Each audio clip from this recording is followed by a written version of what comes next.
নমস্কার বন্ধুরা, আমি অ্যাস্ট্রো কাউন্সিলর পূর্ণিমা। আজ আমি আলোচনা করব পিএলআরের আরেকটি অভিজ্ঞতা নিয়ে।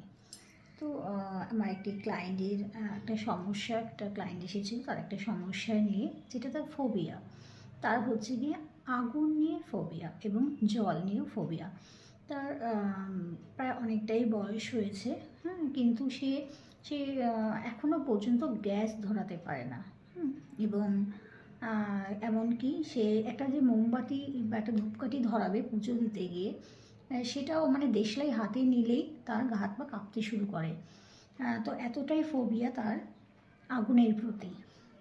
তো সেটারই একটা রুট কজ খোঁজার জন্য আমরা পিএলআরের পদ্ধতি নিই এবং তাকে যখন ট্রান্সে নিয়ে যাই, তখন সে তার একটা পূর্বজন্মে দেখতে পায় যে এমন একটা ঘটনা গা শিউরে ওঠার মতন। সেটি হচ্ছে তার সাথে কিছু হয় না, কিন্তু হয় তার বোনের সাথে, এবং সে ছিল সেই ঘটনার প্রত্যক্ষ সাক্ষী, মানে নিজের চোখে সেই ঘটনাটি সে দেখেছে। এবং সেখান থেকেই তার আগুনের প্রতি এই ফোবিয়াটা সৃষ্টি হয়।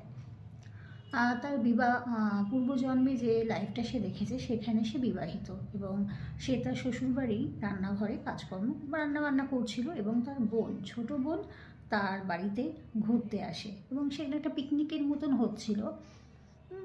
তো হঠাৎ করেই হচ্ছে গিয়ে আগুন জ্বলে যায়, এবং আগুন জ্বলে যাওয়াতে বাড়িতে আগুন লেগে যায়, এবং সে কিন্তু দৌড়ে পালিয়ে আসতে পেরেছিল, মানে ঘরের বাইরে বেরিয়ে গেছিল, কিন্তু আটকা পড়েছিল তার বোন। সেই যে মানে দাউ দাউ করে বোনকে জ্বলন্ত অবস্থায় দেখা, সেটা যে কতটা প্যাথেটিক, সেই কষ্ট এবং সেই স্মৃতি সে আজও এই জীবনে বয়ে বেড়াচ্ছে, এবং তার আগুনের প্রতি একটা ফোবিয়া তৈরি হয়।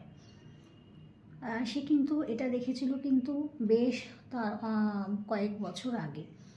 আমি সালটা আমার ঠিক মনে নেই, কারণ আমার লেখা রয়েছে খাতায়।